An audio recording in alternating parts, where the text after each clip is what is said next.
Welcome to Devotionary, where we make the Bible accessible and applicable.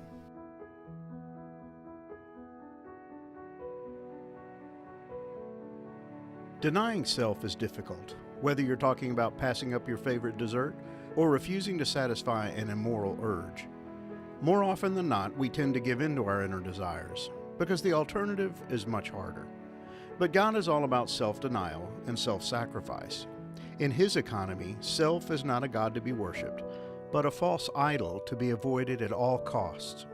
And one thing God particularly loathes is when His people give Him lip service, pretending to honor Him through acts of self-denial, when all the while their own needs remain their number one priority. In Isaiah chapter 58, verses 1 through 14, God is going to level some serious charges against the people of Judah, exposing their hypocrisy and false displays of self-denial and sacrifice. They were doing all the right things, but for all the wrong reasons. And yet they thought their acting had been good enough to fool God. But He was not impressed by their fasting and pious-looking displays of religious zeal, because He could see into their hearts.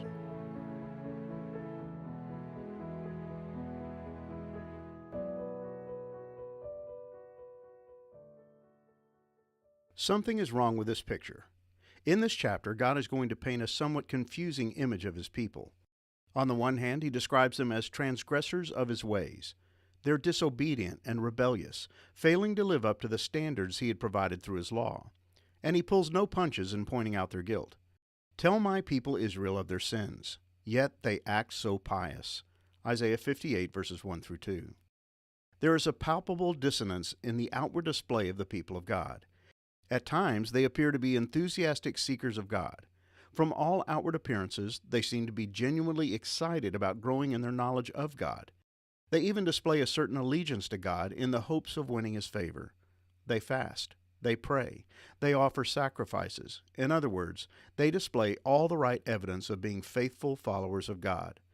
But then God reveals the disconnect between their actions and His judgment against them.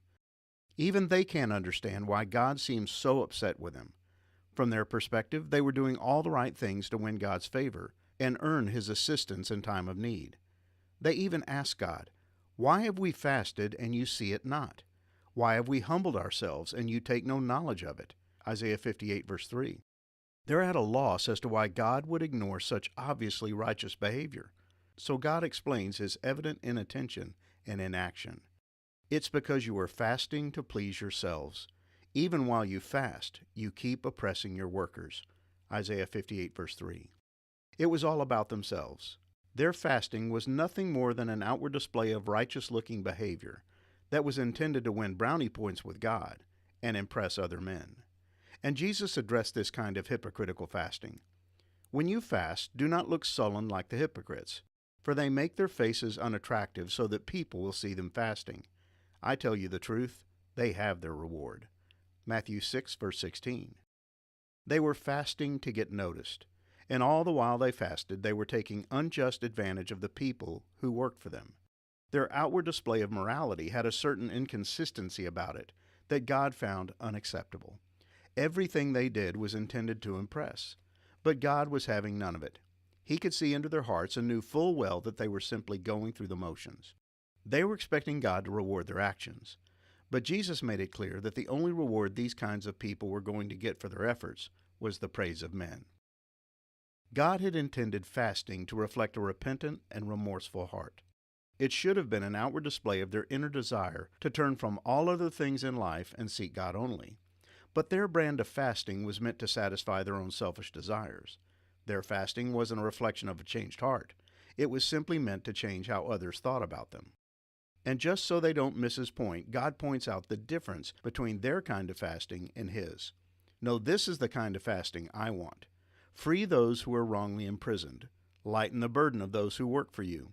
Let the oppressed go free, and remove the chains that bind people. Share your food with the hungry and give shelter to the homeless.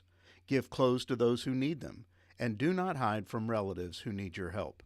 Isaiah 58, verses 6 through 7. God expected a change in behavior. He demanded that their outward displays of self-denial be true reflections of a heart that was selfless rather than selfish. They were fasting to get God's attention and to garner His help, but God had no intention of responding to their hypocritical charade. Going through the motions and feigning a false commitment to God was not going to cut it. Seeking His assistance while remaining unwilling to follow His commands was not what He was looking for. But if their fasting became sincere, and their display of humility reflected a truly repentant heart, they could count on God's assistance.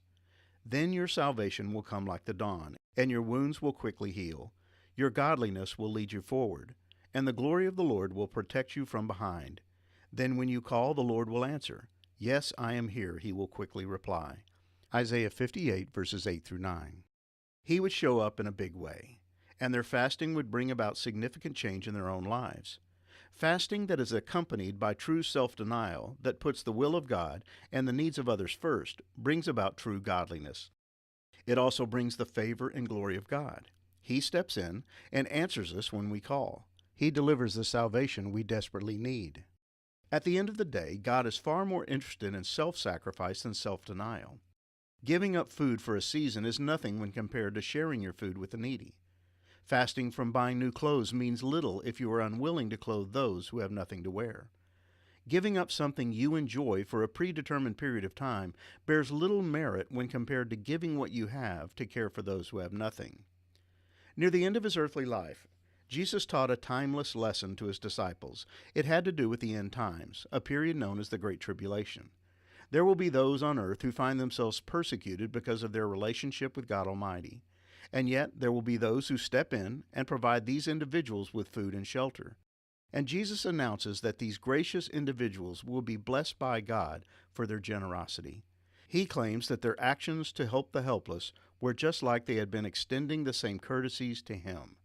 But they will ask Him, Lord, when did we see you hungry and feed you, or thirsty and give you something to drink? When did we see you a stranger and invite you in, or naked and clothe you? When did we see you sick or in prison and visit you? Matthew 25, verses 37 through 39. And He will answer them, I tell you the truth, just as you did it for one of the least of these brothers or sisters of mine, you did it for me. Matthew 25, verse 40. And God tells the people of Judah that if they will practice true fasting, sacrificing themselves for the well-being of others, He will reward them. Your light will shine out from the darkness. Verse 10. The Lord will guide you continually. Verse 11. You will be like a well-watered garden. Verse 11. You will rebuild the deserted ruins of your cities. Verse 12. The Lord will be your delight. Verse 14. I will give you great honor and satisfy you with the inheritance I promised to your ancestor Jacob. Verse 14. Physical fasting accomplishes little if the heart is not sincere. But selfless sacrifice is always in keeping with the will of God and always brings with it the rewards of God. Going through the motions may impress others, but it will never impress God. Jesus provided His disciples with the key to receiving the reward of God. When you fast, put oil on your head and wash your face, so that it will not be obvious to others when you are fasting, but only to your Father who is in secret. And your Father, who sees in secret, will reward you. Matthew 6, verse 18.